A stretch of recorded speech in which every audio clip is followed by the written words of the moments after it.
Hola, ¿cómo les va? Muy buenas tardes.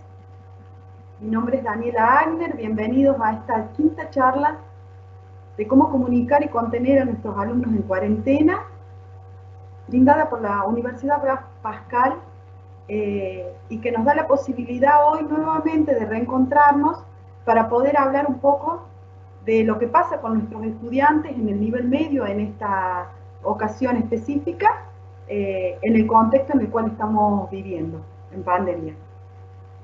Eh, Me gustaría un poquito saber de dónde son, de qué lugar están tomando esta charla, están concurriendo virtualmente a este encuentro. También quiero agradecer a la Universidad Blas Pascal por convocarme para este espacio, para poder hablar y para poder poner en común algunas ideas de lo que nos pasa a los profes, lo que les pasa a las profes, a los directivos, a los supervisores, cuando nos encontramos en esta situación que no es la cotidiana, que no es con la cual nos sentimos cómodas, ¿no?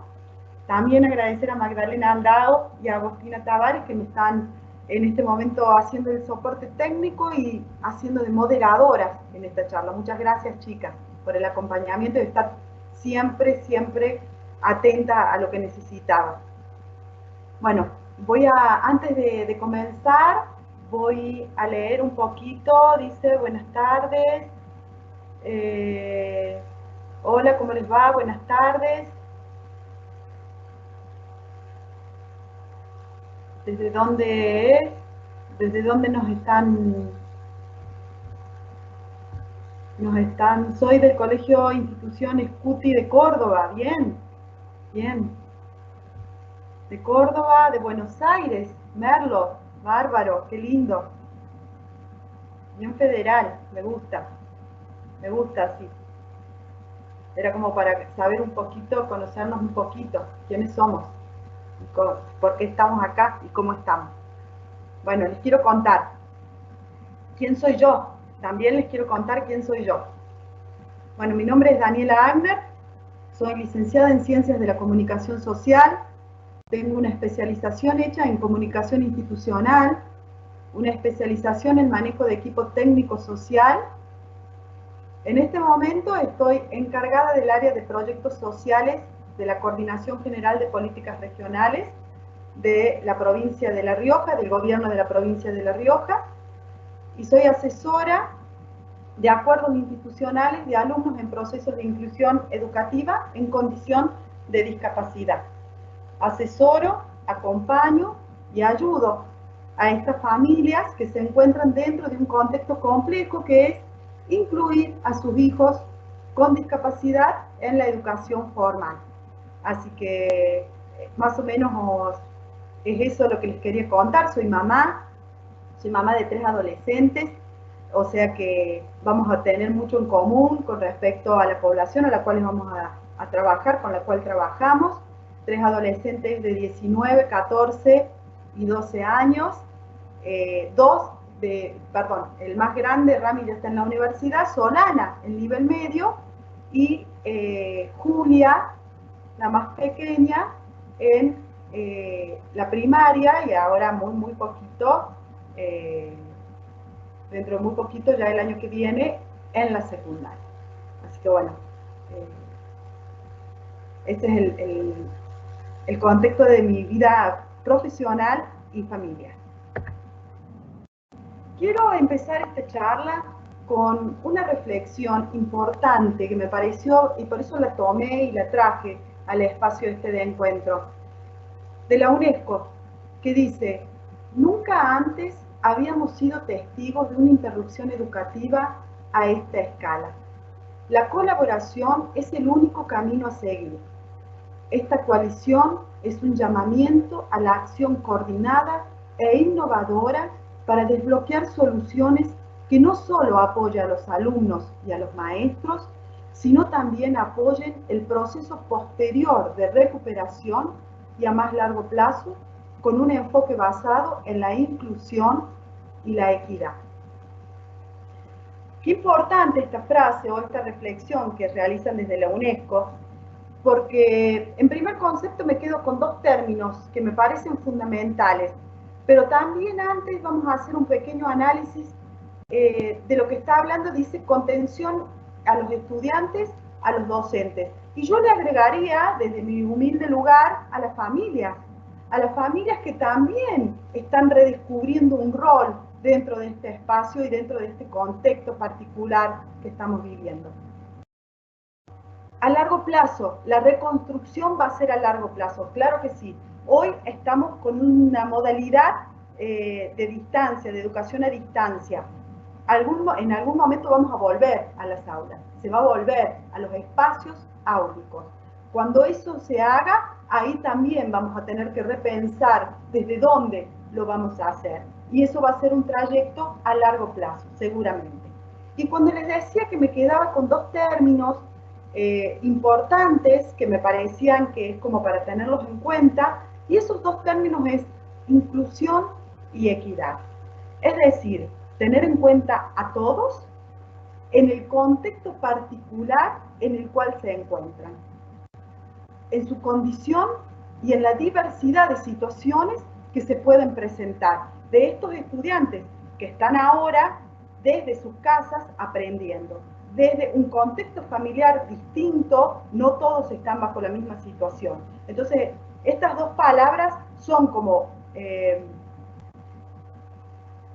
fuertes, si se quiere, desde un análisis del contexto real de nuestros estudiantes y también a proyección a futuro de lo que va a pasar cuando volvamos, cuando se vuelva a los espacios áulicos, que no es ahora, no va a suceder ahora, tampoco va a suceder el mes que viene, ni el otro probablemente, pero en algún momento sí se va a volver, en algún momento vamos a estar de nuevo dentro de los espacios áulicos. Me gustaría interactuar un poquito con ustedes y, por ejemplo, que me cuenten desde qué contextos también vivencian ustedes la de sus alumnos, la vivencia que tienen sus alumnos, qué tipo de alumnos tienen, qué tipo de alumnos secundarios del nivel medio presentan y tienen en las escuelas en las cuales estaban o son profes. Vamos a hablar un poquito de eso también, como para poder ir analizando el contexto. Justamente vamos a hablar y vamos a posicionarnos desde un lugar. Estamos en contexto de pandemia. ¿Qué es la pandemia? La pandemia es la propagación mundial de una nueva enfermedad y se produce cuando surge un nuevo virus que se propaga por el mundo y la mayoría de las personas no tienen inmunidad contra ese virus. Entonces, esta definición la tomo desde la Organización Mundial de la Salud. Ellos la dan. Y debemos analizar tres cuestiones fundamentales acá. Hay un nuevo virus. Hay algo nuevo que está insertado dentro de esta sociedad y que es un nuevo virus. Como condición del nuevo virus, no tenemos defensas contra él. O sea, nunca nadie estuvo enfermo de ello. En segundo lugar, los síntomas y la enfermedad es grave y hay riesgo de muerte, mucho riesgo de muerte. Y en tercer lugar, las personas se contagian dentro de los espacios sociales en forma rápida y en forma sencilla. Estas tres condiciones fundamentales para la Organización Mundial de la Salud nos está diciendo que nos da el contexto de una pandemia. Debido a eso es que en este momento estamos en cuarentena con el contexto de pandemia. Bien. Continuamos una vez que nos vamos poniendo en contexto. El COVID es un problema sanitario de gran magnitud, pero también es una gran crisis para la educación. Ahí ingresamos un poquito dentro de lo que a nosotros nos interesa, que es cómo afecta esto dentro de la educación. Vamos a hablar un poquito de números a nivel mundial. El 91.3% de la población estudiantil mundial está afectada por el cierre de las escuelas. 1.570 millones de estudiantes están fuera de las escuelas y 188 países en todo el mundo han sido afectados. Cuando hablamos de escuelas, ¿a qué nos estamos refiriendo en los procesos de escuela? El término escuela, el espacio físico, hablamos de eso ¿Hablamos del contexto del espacio físico? No, porque la modalidad del aprendizaje se puede generar en otros espacios. La escuela es mucho más abarcativo y es mucho mayor a lo que implica solo espacio físico. Lo que están en este momento nuestros estudiantes es fuera del espacio áulico. Estamos fuera del espacio áulico, no del espacio físico. ¿Está? Porque la escuela también se da en contexto y modalidad de hogar, de nuestras casas. Podemos ir teniendo en claro esos conceptos también. En nuestro país más de 11 millones de estudiantes de todos los niveles están insertos a esta modalidad. Y más de 3 millones de estos estudiantes son de nivel medio. Entonces, ¿es compleja la situación? Sí, es compleja. Claro que sí, son muchos estudiantes solo de nivel medio que no están dentro de los espacios áulicos. Y nuestro objetivo fundamental en este momento es poder realizar la continuación exitosa de los trayectos educativos y pedagógicos. Bien.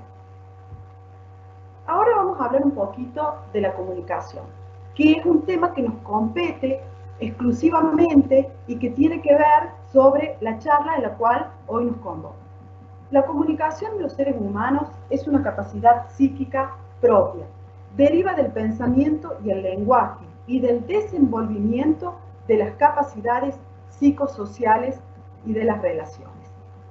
Este es un concepto bastante general de lo que es la comunicación y que habla sobre la capacidad psíquica propia que todo ser humano tiene de poder llevarla adelante y de poder comunicarse.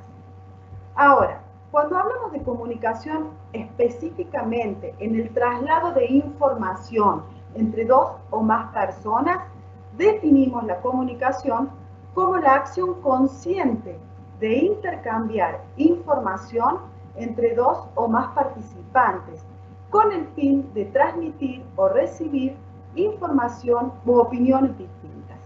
Los pasos básicos de la comunicación son la formación de una intención de comunicar, la composición del mensaje, la codificación del mensaje, la transmisión de la señal, la recepción de la señal, la decodificación del mensaje y finalmente la interpretación del mensaje por parte del receptor.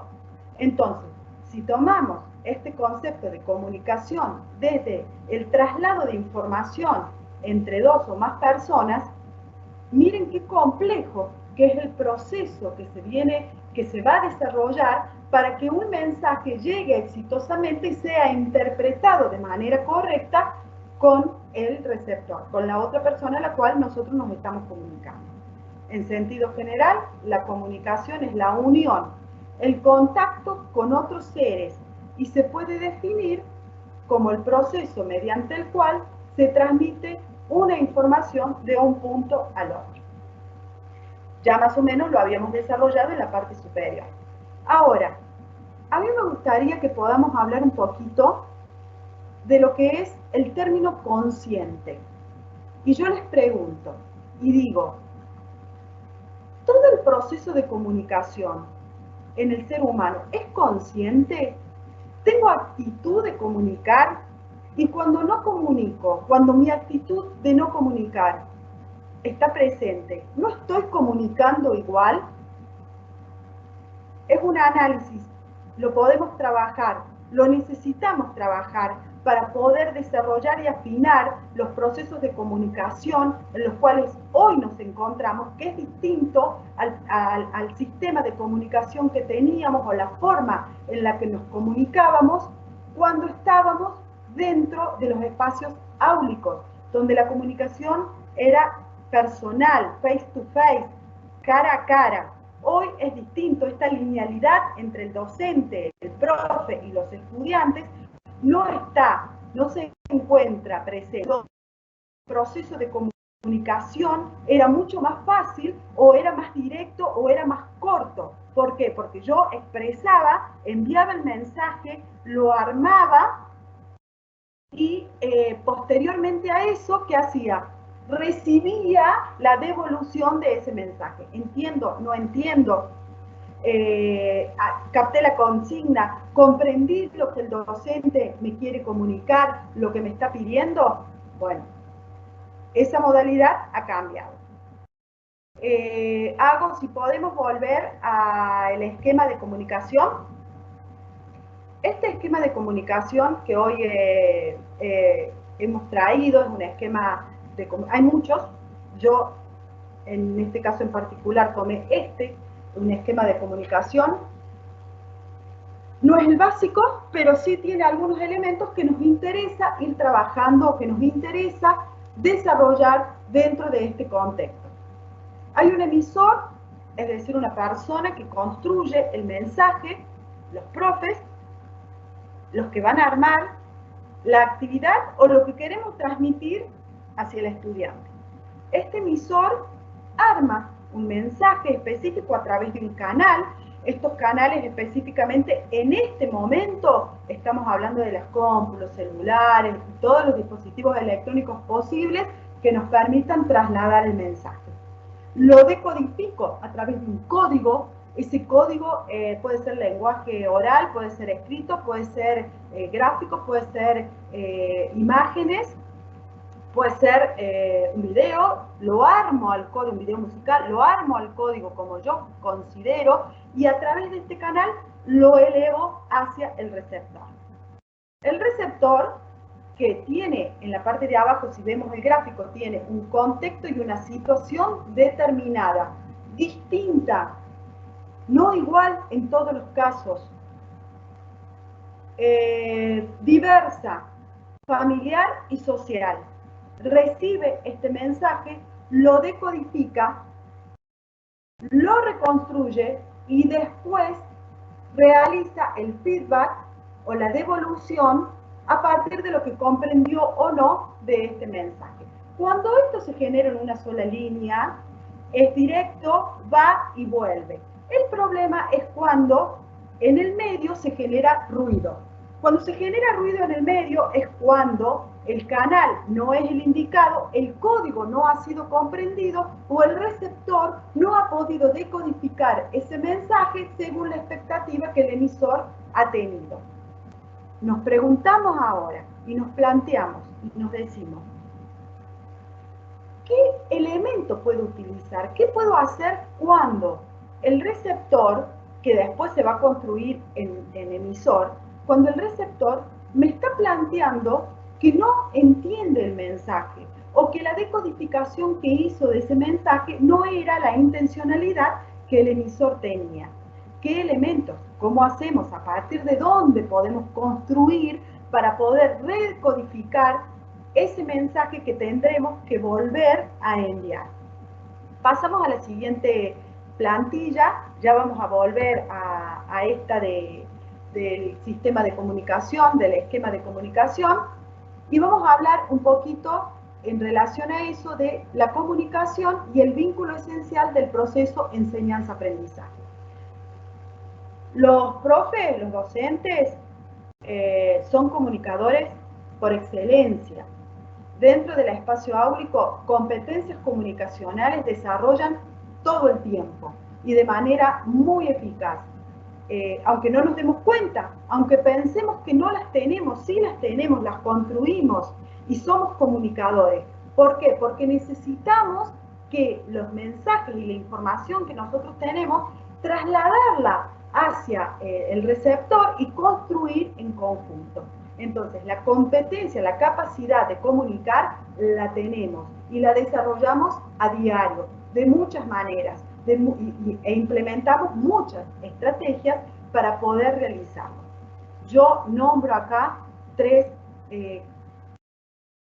competencias, si se quieren, importantes y básicas si quiero trabajar sobre los procesos de comunicación con mis estudiantes. 1. La comunicación debe ser fluida y clara. Le debo explicar al estudiante lo que quiero que haga, en el caso de que sea una actividad concreta. 2. La organización.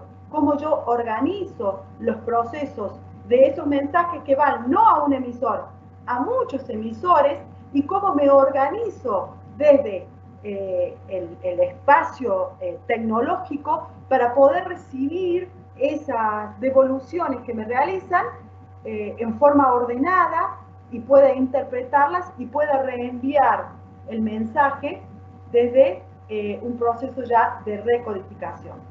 Y creatividad, fundamentalmente, los docentes, los profes saben mucho de eso, la creatividad, de cómo lo voy a hacer, desde dónde lo voy a hacer. Ya vamos a hablar un poquito de lo que implica la creatividad y cómo la podemos ir aplicando y qué experiencia hemos tenido desde de cuestiones que nos parecían difíciles, pero con un poquito y un aporte de la creatividad nos resultaron mucho más fáciles de comunicar. El aprendizaje remoto hoy no es solo aprendizaje en línea. Atento, es el aprendizaje usando todas las plataformas de comunicación con el objetivo de llegar a la mayor cantidad de estudiantes posibles. ¿Tá? Repito, el aprendizaje remoto hoy no es el aprendizaje en línea, es el aprendizaje usando todas las plataformas de comunicación con el objetivo de llegar a la mayor cantidad de estudiantes posibles. Tengamos en cuenta esto y lo podamos considerar al momento de armar este mensaje que queremos hacer llegar a nuestros estudiantes del nivel secundario. Hago, si podés volver un poquito sobre la placa del esquema básico de comunicación en el cual habíamos trabajado y hablar específicamente en esta oportunidad de qué estrategia podemos utilizar para recodificar, recibir este mensaje que no ha sido codificado y recodificarlo para poder enviarlo. Se me ocurren muchas. Hoy puedo decir, dentro de lo que es el esquema de organización que habíamos planteado en la plantilla siguiente, los correos electrónicos. Los correos electrónicos es una herramienta que podemos utilizar donde todos los adolescentes y los jóvenes tienen y que nos permite individualizar el planteo y la problemática de cada uno de nuestros alumnos, de nuestros estudiantes, para poder a partir de allí plantear cómo vamos a recodificar y cómo vamos a volver a mandar ese mensaje que nos permita que el receptor interprete lo que queremos plantear. Bien, ahora hago, si te vas hasta la plantilla de nativos digitales.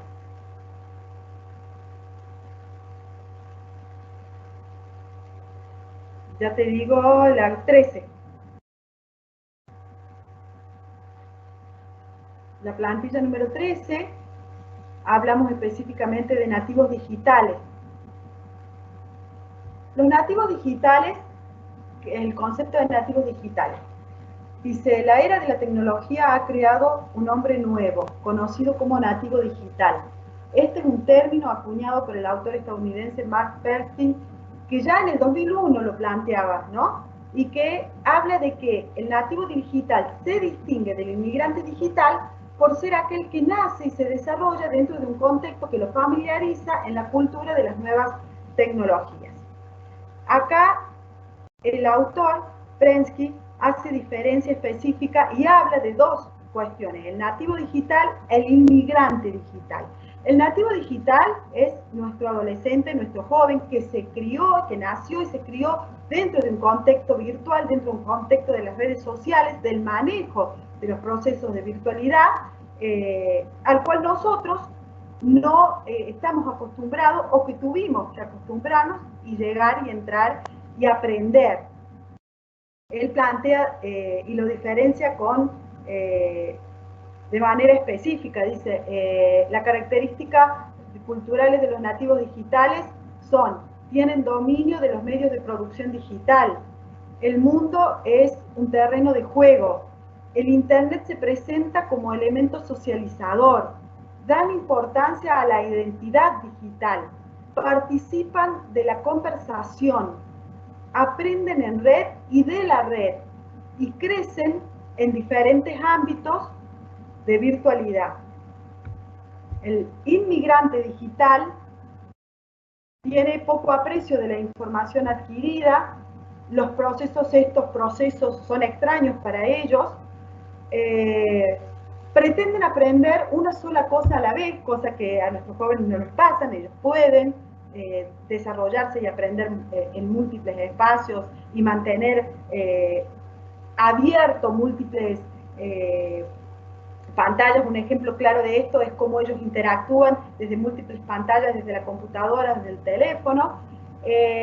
Estos inmigrantes digitales no creen que sus estudiantes puedan aprender con éxito mientras ven la TV, escuchan música o accionan desde una app o desde un videojuego o desde los espacios virtuales, como pueden ser las videollamadas y ese tipo de cosas, y tienen poca paciencia para las conferencias. Más o menos ahí nos sentimos como algunos muy identificados, ¿no? Dentro de lo que es este nuevo contexto de la virtualidad y de lo que nos pasa cuando tenemos que insertarnos dentro de una realidad en la cual no hemos crecido, no nos hemos formado dentro de ella. Entonces nos cuesta, y hoy más nos cuesta todavía ejercerlo desde nuestros espacios laborales. Yo ya pasé la de, te quedaste en nativo digital, perdón, no te avisé, pasé la de inmigrante nativo e inmigrante digital. Bien, ahí Agustín está poniéndose al día con las placas. Bien, una vez que tenemos en claro estos dos conceptos del nativo digital y del inmigrante digital, podemos posicionarnos y saber desde qué lugar estamos y de a quién tenemos parado al frente y a quién estamos enseñando dentro de estos espacios. Ellos tienen adquirida una serie de competencias y herramientas naturalizadas completamente, que tienen que ver con la virtualidad, que tienen que ver con el manejo de las redes, que tienen que ver con el manejo del internet, que tienen que ver con un montón de cosas, y desde los cuales se sienten cómodos y desde los cuales accionan con total libertad y desde los cuales potencializan sus procesos de aprendizaje. Y está este otro que cumple hoy un rol de educador, en muchos casos sí, en muchos casos no, y que presenta otras características. Las competencias dentro de los espacios de los profes, de los educadores, nos encontramos con tres panoramas bien definidos. Cuando no tenemos las competencias, cuando las tenemos y cuando las tenemos y no sabemos que las tenemos. Entonces, ante este hecho en sí, podemos accionar desde tres lugares. Cuando no tenemos la competencia, las adquirimos. Eso es lo bueno, ¿no? Las podemos adquirir. Cuando tenemos las competencias, las desarrollamos plenamente y las fortalecemos. Y cuando tenemos las competencias y no sabemos que las tenemos, las descubrimos, las redescubrimos y las fortalecemos. ¿A través de qué? A través de procesos de capacitación, a través de la práctica, a través de la experiencia. Como para tenerlo en cuenta, eso. Bien, ahora vamos a hablar específicamente de las TIC, de qué es esto que nos están pidiendo, qué es esto que nos están exigiendo hoy por hoy. Pasamos a la otra placa, hago. Lo que nos están exigiendo hoy por hoy, lo que nos están pidiendo desde los espacios educativos. Pero antes vamos a hablar un poquito, y dice, sabemos que el aprendizaje no es la consecuencia inmediata de la enseñanza, que no hay aprendizaje sin un trabajo personal de los y las estudiantes y que por consiguiente contribuir a la organización de las tareas de estudiar, así como ofrecer todas las oportunidades que prioricen la comprensión profunda de los conocimientos y la construcción de los sentidos que los dispongan en redes de relaciones amplias, deben ser ejes centrales de las propuestas de enseñanza de las escuelas secundarias.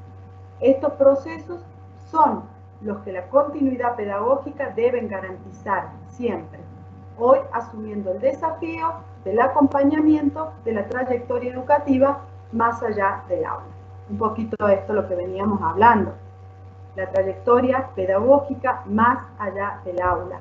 Podemos hablar desde el espacio físico, desde el contexto familiar, desde la estructura familiar que el alumno y el estudiante posea, desde las herramientas que tiene para poder desarrollar este aprendizaje, desde las herramientas que tiene el alumno, físicas y las competencias, y desde las herramientas que tienen los docentes y los profesores para poder generar este proceso de aprendizaje. Y volvemos a la construcción del mensaje. ¿A partir de dónde construimos el mensaje? A partir de dónde accionamos para poder llegar a nuestros estudiantes en este nuevo contexto, en esta nueva realidad que les toca vivir. Les cuento una experiencia hoy, por ejemplo, me llega desde el colegio de mi hija un relevamiento que se hacía desde el Ministerio de Educación de la provincia de La Rioja, en la cual me preguntaban cuáles eran las herramientas tecnológicas que mi hija como alumna tenía para poder desarrollar el proceso de educación en contexto de aislamiento social. Cada papá, cada uno le llegó. Bueno, muchos fuimos contestando. Y analizaba y pensaba, qué importante esto, qué importante, porque realmente estamos en pleno conocimiento de las herramientas tecnológicas que nuestros alumnos poseen para poder desarrollar el proceso de aprendizaje a distancia. Tienen internet, tienen computadoras, tienen teléfono, y si lo tienen, ¿en qué condiciones lo tienen? ¿Cómo lo pueden realizar? Y a partir de allí, ¿qué estrategias me puedo plantear para poder llegar a todos ellos? Como decía la organización, la ONU de las Naciones Unidas, llegar a todos en inclusión y equidad, y a las condiciones en las que se encuentran, en el contexto en el que se encuentra. Las tenemos, las familias las tienen, los estudiantes las tienen. No sé si esto también se está generando en otras provincias, pero dentro de la provincia de La Rioja se había hecho y se está haciendo. Y me parecía algo muy bueno, me parecía importante que se esté haciendo. Ahora, la cuestión ¿es atemporal, no es atemporal? ¿Se tendría que haber hecho antes? Y yo sí creo que sí, que se tendría que haber hecho antes. Se tendría que haber planteado antes para poder armar la estrategia que se va a llevar adelante desde el pleno conocimiento de la condición del otro. Pero bueno, ya está. Igual, ¿podemos a esta altura modificar? Sí, podemos. ¿Podemos a esta altura replantearnos las estrategias? Sí, podemos. Hay un proceso de aprendizaje, lo hacemos mutuo, vamos caminando paso a paso, vamos formando todo esto paso a paso, porque es un contexto en el cual era desconocido para muchos de nosotros.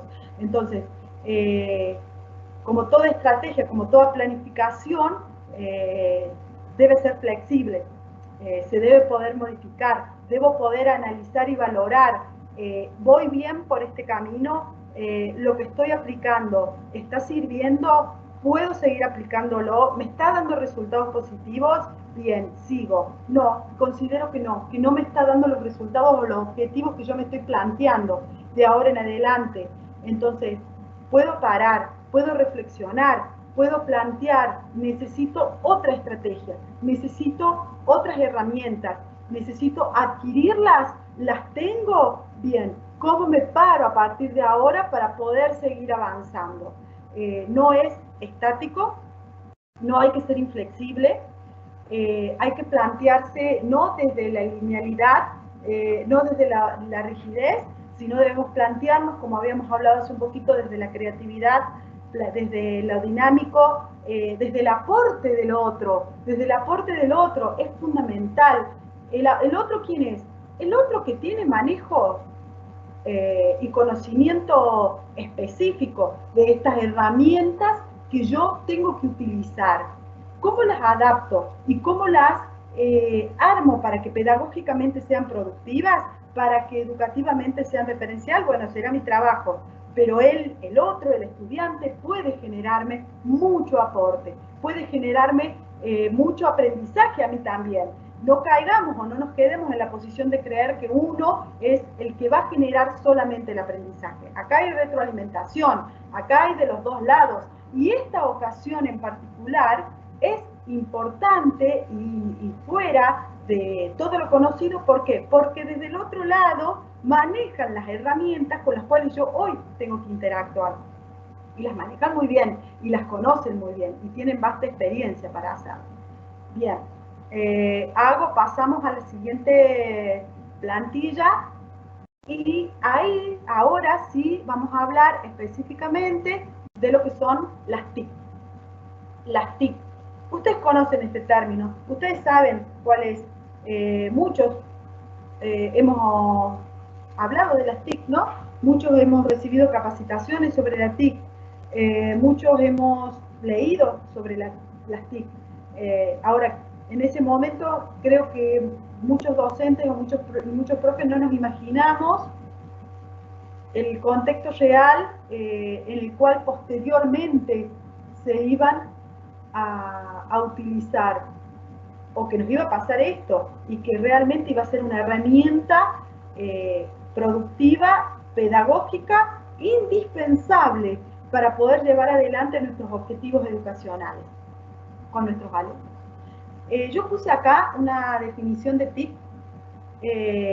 básica, como para que podamos empezar a partir de aquí, y dice: las tecnologías de la información y la comunicación.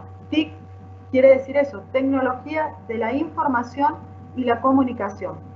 Son los recursos, las herramientas y los programas que se utilizan para procesar, administrar y compartir la información mediante diversos soportes tecnológicos, tales como computadoras, teléfonos, móviles, televisores, reproductores de audio, video, consolas de juego, etcétera, etcétera, etcétera. Las TIC, tecnología de la información y la comunicación aplicada a la educación, ¿no? Aplicada al proceso de educación. Ahí me parece que las TIC las podemos usar en múltiples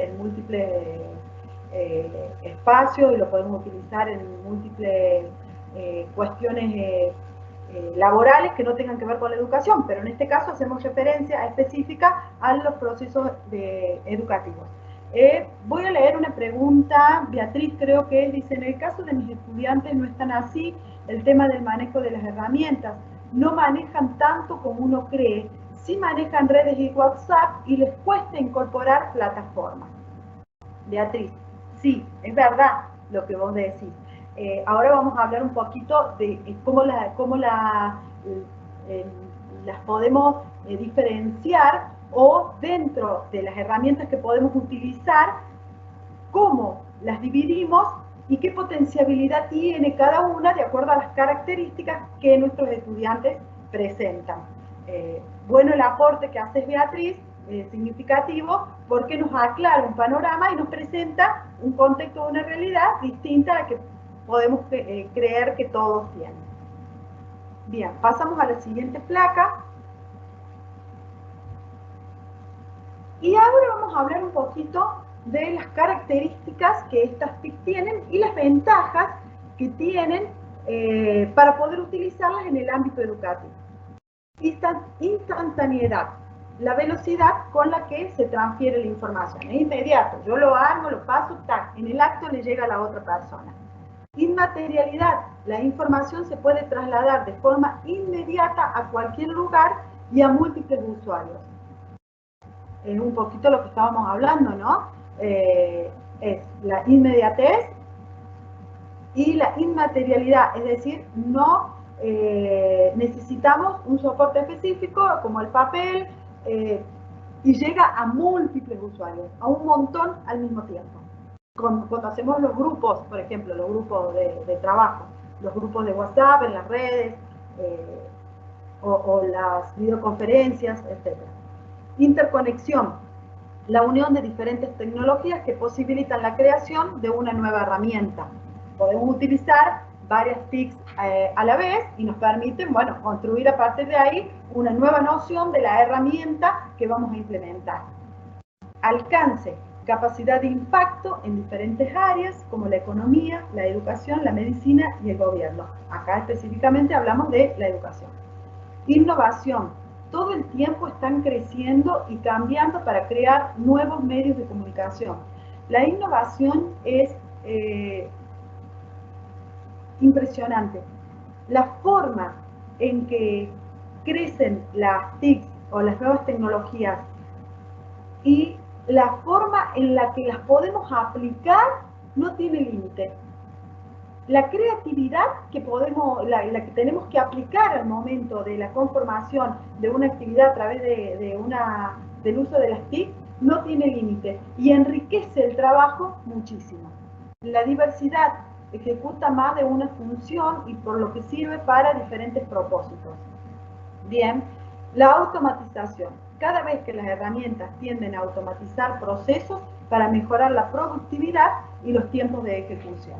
La producción, esto se ve directamente relacionada y afectada con la automatización en la producción de nuestros trabajos, la rapidez con que los enviamos, la rapidez con la que podemos recibir la devolución de estos espacios de trabajo que estamos sugiriendo o que estamos enviando hacia nuestros estudiantes. Bien, pasamos a la siguiente placa.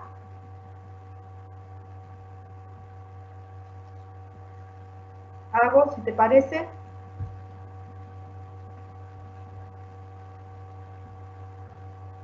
bien, estamos en la siguiente placa, bien. Y acá vamos a hacer una pequeña aclaración, dice, es importante hacer una aclaración. Las vías de comunicación pueden ser muchas, pero hay que diferenciar entre comunicación sincrónica y asincrónica. La primera sucede en el mismo tiempo. Esto hablando un poco de las TIC, ¿no? ¿Qué tipo de comunicación nos genera o qué tipo de comunicación nos podemos tener disponible? La sincrónica y la asincrónica. La primera sucede en el mismo tiempo, como puede ser una llamada telefónica, una videollamada, una conversación de chat, un mensaje de WhatsApp, por ejemplo. Y la segunda implica comunicación, pero sucede en distintos tiempos, como el envío de un correo electrónico, la carga de una consigna en una plataforma, la comunicación a un foro o un correo electrónico que leo después y que puedo adquirir lo que me están pidiendo, me hago conocedor de la situación y que demora un poco más. Entonces, podemos diferenciar el proceso de comunicación del uso de las TIC de acuerdo a las herramientas en el nivel de la educación, en sincrónicas y asincrónicas. Las sincrónicas son las que inmediatamente llegan, la que el proceso de comunicación nos permite la inmediatez del mensaje, y las asincrónicas, las que posteriormente va a llegar, que tiene que ver con lo que habíamos hablado hace un ratito. Bien, vamos a la siguiente placa, y ahora sí, específicamente, nos vamos a internalizar en lo que son las herramientas de estos procesos tecnológicos que vamos a poder utilizar. Hago, si te parece, pasamos a la siguiente placa.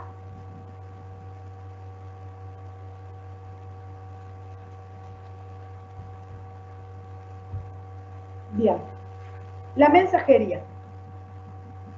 La vamos a dividir en tres secciones o tres rubros, y vamos a hablar en primera instancia de la mensajería. La mensajería permite enviar mensajes a diferentes tipos de archivos. Además, cuentan con la posibilidad de crear grupos cerrados, lo que facilita la comunicación con un grupo determinado de personas. Algunos ejemplos de estos son WhatsApp, Telegram o Hangouts. Me parece que la conocemos bastante al tema de la mensajería. ¿Por qué? Porque muchos docentes en este momento, sobre todo me parece que a nivel primario, no sé si tanto en nivel secundario, se están manejando por WhatsApp. Se están limitando a el trabajo por WhatsApp, a trasladar el pedido de actividades a los alumnos y a los estudiantes a través del WhatsApp, generando grupos de grados o de materias a veces también, y en PDF trasladan la consigna para que el estudiante la realice. ¿Qué pasa con este método? ¿Qué nos sucede con este método? Primero nos sucede que es un traslado de pedido de actividades. No hay dentro de la producción del mensaje o en la retroalimentación o en el proceso otro tipo de injerencia educativa, de construcción educativa que sea el traslado de actividades. Ojo con eso, ojo con lo que estamos planteando, ojo cuando necesitamos en un proceso de diagnóstico, por ahí sí es bueno, pero posteriormente es complejo. Si lo vamos a utilizar solamente para mandar PDF y plantear las actividades que el alumno debe realizar acompañado, solo o acompañado con la familia, de la cual no sabemos si realmente está en condiciones, puede o no accionar conjuntamente con el alumno para poder realizar esas actividades. Veamos, analicemos, seamos creativos y veamos producciones mucho más complejas, si se quiere, o más creativas, no digamos complejas, digamos creativas, del uso de la mensajería para accionar dentro de este proceso. A ver, ¿qué nos quieren decir? Me preguntan, ingresé tarde, no sé si se aclaró el material, ¿se compartirá? Sí, perdón, sí, sí se va a compartir el material, por supuesto que sí. Es una modalidad de estas consultas, de este tipo de charlas. Perdón, me mandan un mensaje, quiero verlo porque dice, no permiten armar grupos de WhatsApp de nuestra escuela y lo veo muy razonable. Bien, bueno, la escuela da como algunos parámetros también. Me parece que estaría bueno poder aportar un poco más desde qué otros espacios también se puede armar. El grupo de WhatsApp yo lo veo limitado, no sé qué experiencia han tenido los profes con respecto a eso, pero lo veo bastante limitado. También reconozco que es algo que se circunscribe un poco más a la primaria, ¿no? El nivel secundario he visto otro tipo de estrategias planteadas, pero el WhatsApp lo he visto más en la escuela primaria, utilizado en forma limitada, muy limitada. Porque además la devolución, miren si es complejo el proceso de comunicación que se plantean o que realizan, que la devolución se hace con fotos que mando al docente por privado. Entonces yo me imagino y digo, un docente que tiene, un profe que tiene, no sé, 20 alumnos en un, en un año de la secundaria, que tenga dos divisiones, tres, ese mismo año, o sea que haya primero segundo, segundo y primero tercera. Tenemos 60 alumnos, los cuales deben devolver, hacer el trabajo hecho, realizado, al docente con fotos a su WhatsApp. No sé, por más buena voluntad, ¿puede el docente leer tantas fotos? Yo me quedo sin ojos, particularmente yo, no sé los otros docentes, ¿no? ¿Cómo les va con ese método? La verdad que no sé, pero bueno, yo particularmente me quedo sin ojos, no puedo leer, soy sincera, no puedo leer 4 o 5 páginas multiplicadas por 60 alumnos, es complejo, se me posibilita desde muchos espacios, se me imposibilita. Entonces, repensar un poco esa estrategia. No veo que haya acción directa de poder repensarlo, de poder trabajarlo desde otro lado, de poder dejar el papel. ¿Qué nos pasa con el papel? ¿Qué nos pasa a los profes con el papel? Eh, ¿qué, qué, ¿Qué tan afianzados estamos al papel? Veamos, ¿no? Las actividades tienen que ser escritas en papel, tienen que trasladarse a la carpeta y la devolución va en foto. Nos limitamos un montón, nos limitamos en ese contexto un montón, en gran medida nos estamos limitando, porque así como tenemos herramientas tecnológicas para poder trasladar las actividades y los conocimientos que queremos desarrollar en nuestros alumnos, de la misma manera tenemos otro tipo de herramientas que no pasan por el papel, digo papel y miro mi agenda al lado, para que puedan desarrollarlas nuestros estudiantes. En eso también tendríamos que ver qué posibilidades hay desde los procesos institucionales que se nos permitan modificar un poco, ¿no? El uso o afianzarnos desde esta rigidez de metodología del papel. Se me ocurrirían otros métodos, no sé, se me ocurriría un video, se me ocurriría, estoy viendo un mensaje, perdón, se me ocurriría un video para poder hacer la devolución, se me ocurriría una presentación con algún tipo de herramientas, se me ocurriría, ¿qué más se me puede ocurrir? Hay mucho. Hay aplicaciones, ya vamos a ver un poquito, que nos permiten accionar y utilizarlas para poder que los chicos puedan trabajar desde ahí. Les voy a contar después una experiencia linda que tuve con un pedido que me hicieron de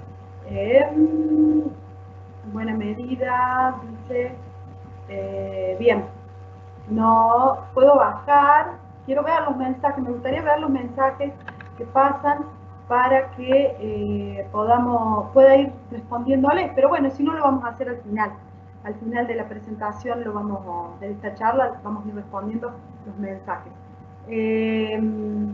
Aplicaciones de live stream, es decir, los que están al aire, los que podemos conectarnos al aire. Bien, estas herramientas permiten realizar transmisiones en video de manera directa para una o varias personas e interactuar con ellas. De este modo brindan la posibilidad de dar clases o asesorías de manera sincrónica a los estudiantes que se encuentran en sus hogares. Algunos ejemplos: Zoom, Periscope, Facebook Live, YouTube Live y Google Meet.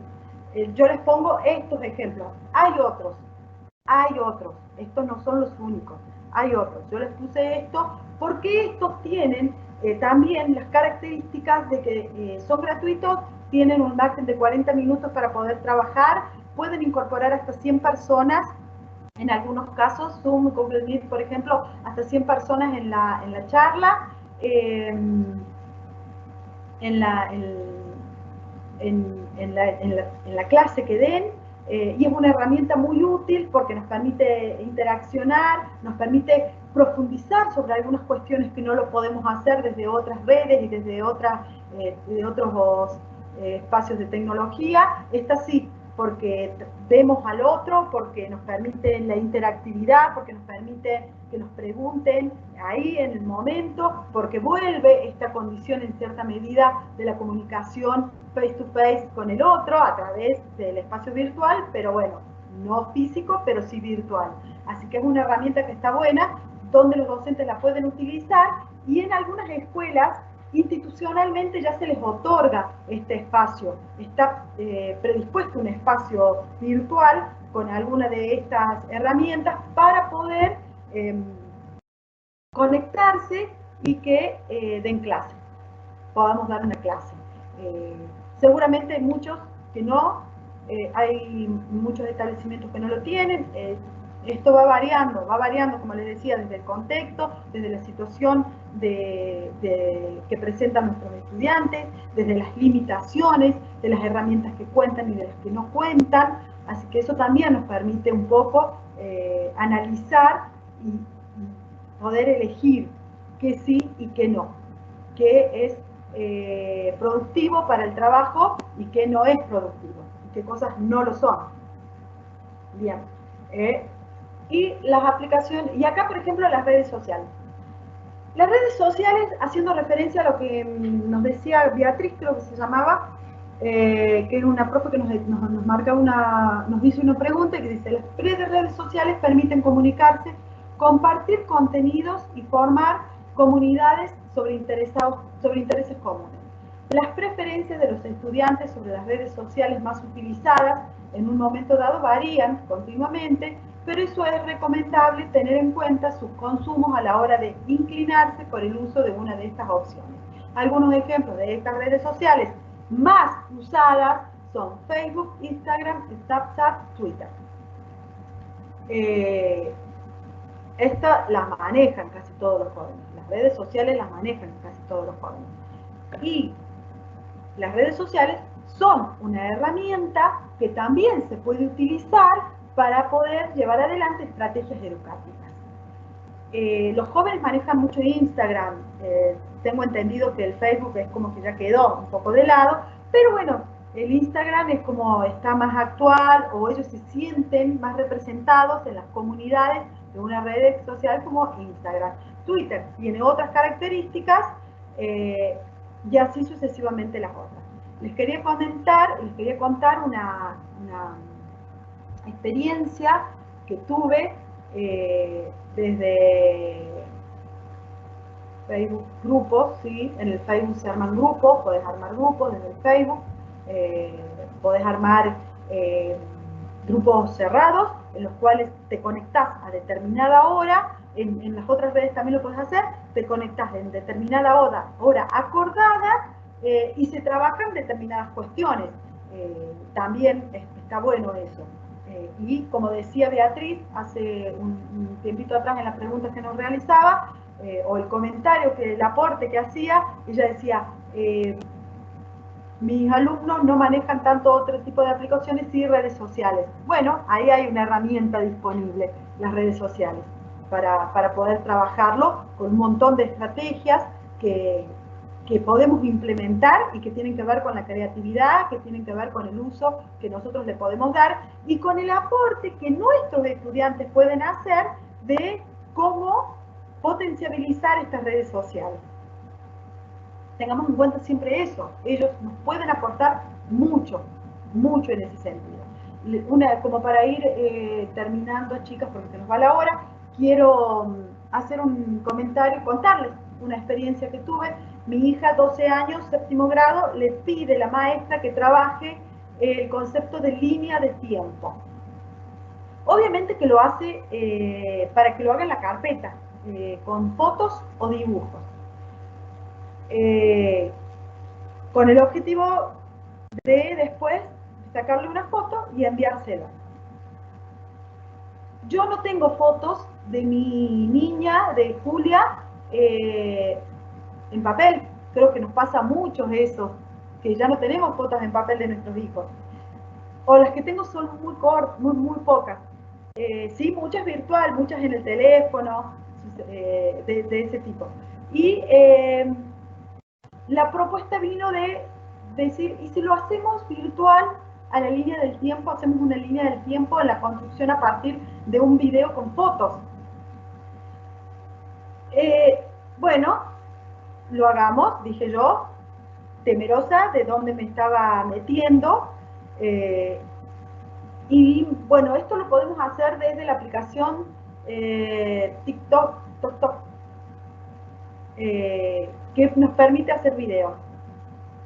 Bajo la aplicación, que no la tenía, empiezo a incursionar, a investigar y me doy con que sí, permite hacer videos. Seleccionamos las fotos con ella, las dos, y cuando llega mi hija de 14 años, a la cual reacia a toda actividad familiar que yo le proponga, compartir nada, ningún espacio, así como muy adolescente, adolece mucho en su adolescencia, me dice: ¿qué haces, más? Y le digo: estamos haciendo un video para mandarle al sello con la línea del tiempo de Julia. Y me dice: pero lo estás haciendo re mal. Le digo, porque no es así. Aparte, esto queda mejor de esta manera. Y se involucra con su hermana de una manera fantástica en la elaboración de este video, que terminan haciendo entre las dos y que termina afianzando el concepto de línea del tiempo, porque Julia tuvo que acomodar las fotos de acuerdo a los años para poder armar el video. Le pusieron música, le hicieron los años, perdón, le sumaron texto con los años, la edad, alguna pequeña referencia de qué pasaba en ese momento, qué evento importante era o no, y se lo mandamos. Obviamente la seño, fantástico, hermoso, divino, nos felicitó y todo, pero era una consigna que ella no había dado y que nosotros sí se nos ocurrió poder realizar desde un soporte virtual. Es una idea, ¿no? Y me permitió a mí accionar con mis dos hijas de una manera distinta,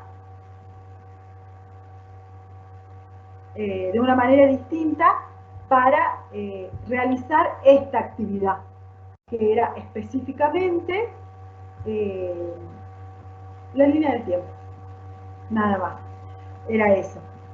Si quieren, vamos con, bien, pasamos de placa, ahí va a pasar la placa, bien. En esta placa, gente, vamos a sugerir algunos enlaces donde ustedes van a poder entrar, van a poder profundizar, son tutoriales sobre estas aplicaciones de TICs que hemos trabajado y de las cuales hemos hablado.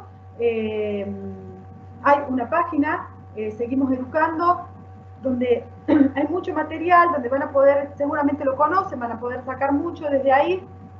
El primer enlace es un artículo que me interesaba que estuviera acá, que habla específicamente de las apps, del uso de las aplicaciones en el contexto de educación.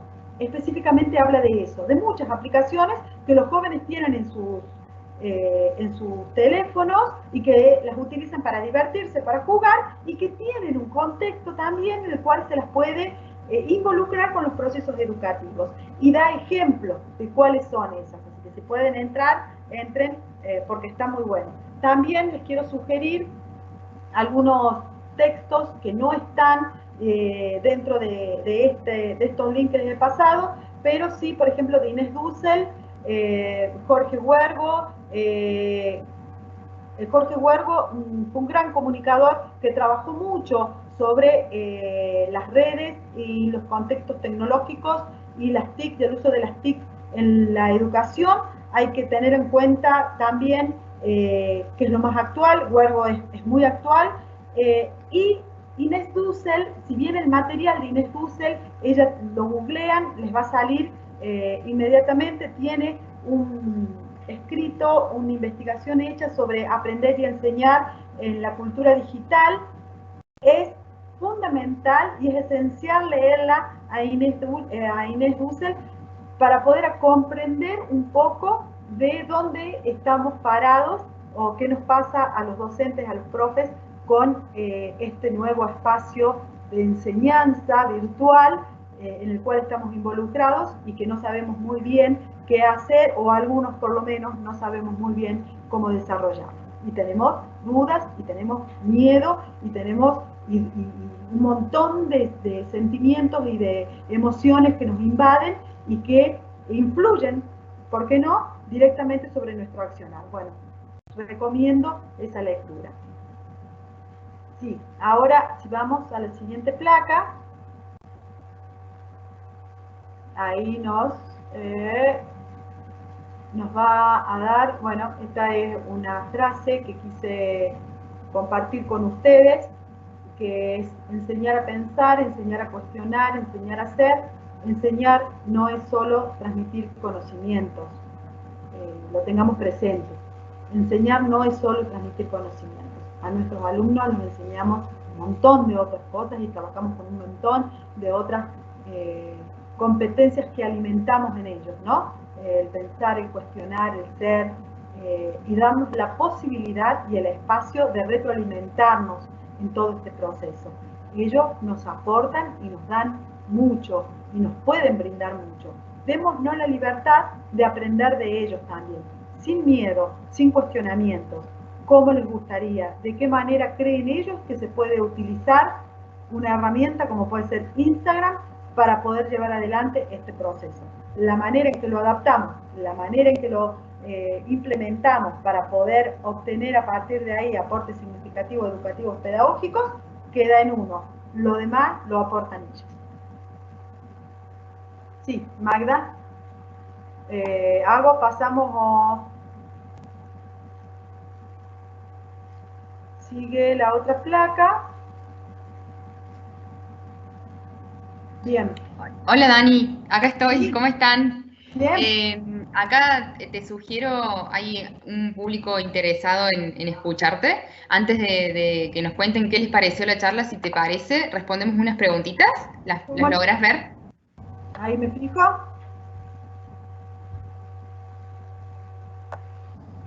Dice Beatriz, más que la comunicación me preocupa la contención de los estudiantes, en algunos casos muy angustiada. Beatriz, específicamente, no sé a qué te estás refiriendo, solo mantener la comunicación. Te puedo sugerir, no sé de qué hablas específicamente. Mantener comunicación, poder escucharlos, crear algunos canales extras de comunicación que no sean solo los formales. Eh, Mantener la presencia, que sepa el alumno que estás presente, que puede hablar con vos. Después puedo pasarte mi correo, si te parece, Magda, Sí. Beatriz, para poder que pueda profundizar un poco más ella sobre la situación esta de algunos estudiantes, la cual la mantiene muy angustiada, ¿no? Por supuesto. Comunicar, Beatriz me pone, más que la comunicación me preocupa la contención. Bien, a partir de la comunicación vamos a poder saber y generar canales de contención. Eh, Tengamos en cuenta eso. Eh, la presencia, poder estar, por eso digo específicamente, no sé Beatriz a qué te estás refiriendo, pasamos correo si querés para poder comunicarnos y más o menos me interiorizas un poco más sobre lo que estás a tus dudas, de lo que nos hace referencia. En otra pregunta, sugieren si hay algún tipo de herramienta para contener. Acá hay un profe que dice que Carla, que le cuesta hacer, digamos, ponerse creativa para lograr la atención de los chicos en una clase que dura 45 minutos o más. Eh, Carla, estoy sin ver, sin poder ver las... Ahí Magda vi que pusiste mi correo. ¿Sí? Sí, compartiste mi correo, bien. Quiero a Beatriz, los estudiantes de sexto manifiestan sentir que no aprenden, que van a perder su año, que no van a poder acreditar para el ingreso. Perdón, tenías otra pregunta antes, Magda. Sí, relacionado a lo mismo, en la contención, digamos, en el momento en que se da una clase, de poder enganchar a los chicos y motivarlos y a través, digamos, del monitor poder entusiasmarlos. Me parece que esto de que los estudiantes manifiestan sentir que no aprenden, que van a perder su año, tiene que ver con la motivación, como vos decís, y también tiene que ver con las herramientas que utilizo para. Yo también entraría como en duda de qué va a pasar con mi año cuando solo tengo procesos de traslado de actividades. Porque el estudiante estaba acostumbrado a esto, de poder tener contacto directo con su docente, ¿no? Poder desarrollar estrategias que le permitan confiabilidad al estudiante de que este proceso virtual eh, funciona y va a funcionar y que no va a perder el año es muy importante. También tengan en cuenta que hay mucha cuestión de lo comunicacional en las redes y mucha cuestión en las noticias que tiene que ver con que continuamente nos están diciendo que se va a perder el año, que no se va a poder cumplir con el trayecto pedagógico de este año, que van a tener que volverlo a hacer. Bueno, esto obviamente que también repercute en ellos, repercute en las familias, qué es lo que las familias les están diciendo o qué es lo que ellos escuchan dentro del espacio familiar. ¿Esto sirve? ¿No sirve?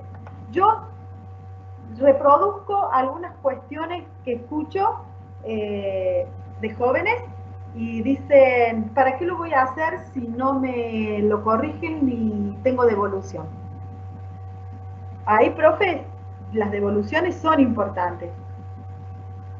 Son muy importantes.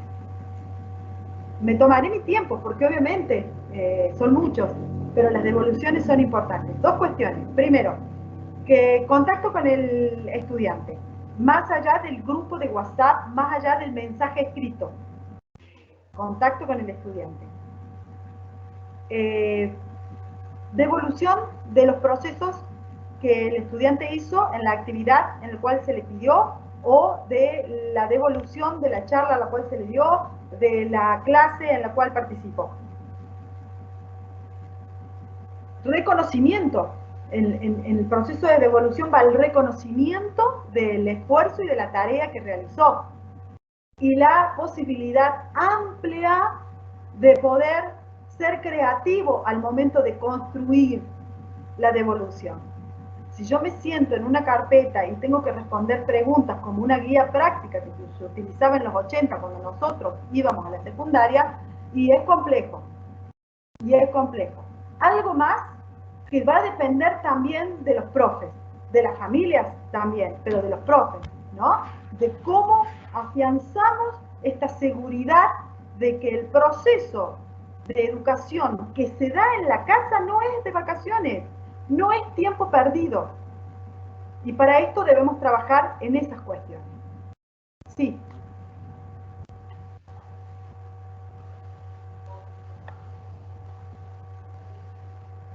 Magda. Mariana.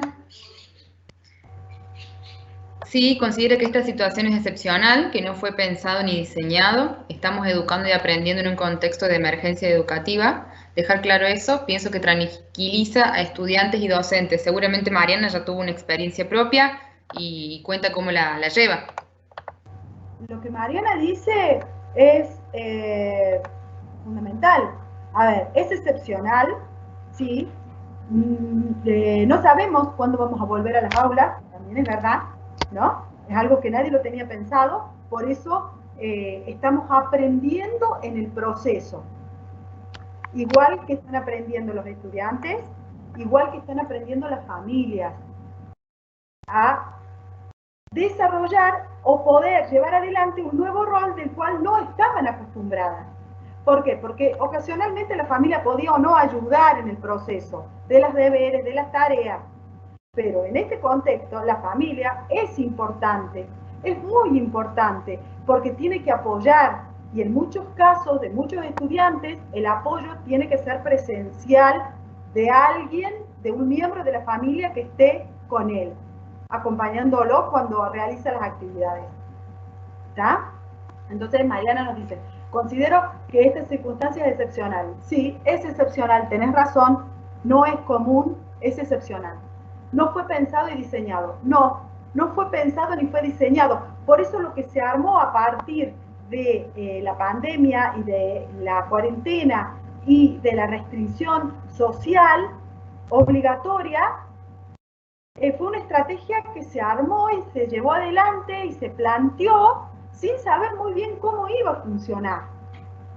Como toda estrategia, se puede rediseñar, la vamos construyendo, la vamos armando en el camino, ¿no? Estamos educando y aprendiendo en contexto de emergencia educativa. Perfecto. Dejar claro eso, pienso que tranquiliza a estudiantes y docentes. Así es, muy bien. Seguramente, y seguramente el nuevo actor familia tiene que ser un interlocutor más con el colegio y no es menor que ellos participen del esquema porque son un factor clave, ¿verdad? Claro, claro que sí. Sí, tal cual, Mario. Bueno, por el momento no tengo más preguntas. Si querés agregar algo, Dani. Acá tengo, dice, buenas tardes, Marcela La Rioja. Los cuestionamientos familiares son muy negativos. Marcela, específicamente, cuestionamientos familiares son muy negativos.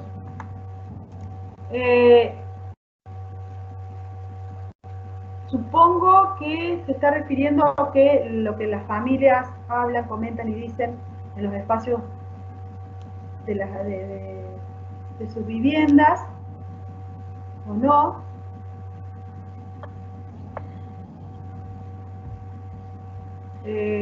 Quizás es un entorno familiar en donde la tecnología no es un medio tan fácil de utilizar. Quizás son familias en donde, o son muchos hermanos también en donde necesitan compartir un recurso como es una computadora, ¿no?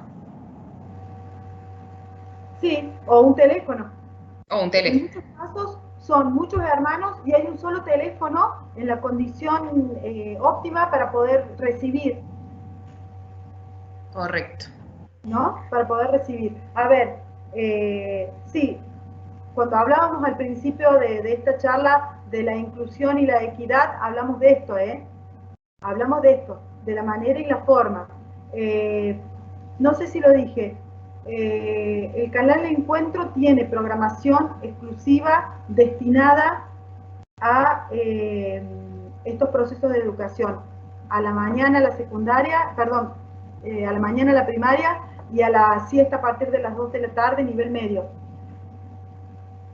Lo tomemos también como una opción para poder ir trabajando algunas cuestiones. Me parece que los profes también nos podríamos interiorizar más de qué herramientas hay disponibles.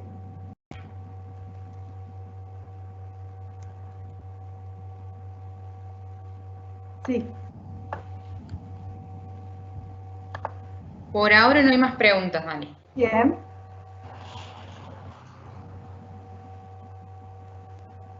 Bueno. Bueno, nos vamos despidiendo, ¿te parece? Sí, por supuesto. Ahí voy a dejar un comentario para los que los quieran contar qué les pareció la charla. Dejar un comentario a vos con alguna duda. Nosotros después también te lo pasamos, Dani. Y bueno, también temas de interés para próximos encuentros. Gracias. Gracias a ustedes, muchísimas gracias por la convocatoria, gracias por haber estado en este hora y media, creo que fue, hora y un poquito más, de esta charla. Espero que les haya sido útil. Seguramente hay un montón de cuestiones más que trabajar. Seguramente se pueda posibilitar otros espacios profundizando un poco más sobre lo que les genera mayor interés. Así que un gusto haber estado con ustedes. Muchísimas gracias.